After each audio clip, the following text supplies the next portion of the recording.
following is a special marine warning from the National Weather Service. The National Weather Service in Chicago has issued a special marine warning for nearshore waters from northerly island to Michigan City, open waters from Wilmette Harbor to Michigan City out to mid-lake until 10:45 p.m.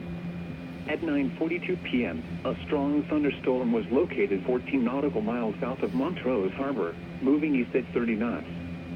Hazard, wind gusts to 40 knots. Source, radar indicated. Impact, small craft could be damaged and briefly higher winds and suddenly higher waves. Boaters should seek safe harbor immediately until the storm passes. Wind gusts to 40 knots, high waves, dangerous lightning, and heavy rain are possible with this storm.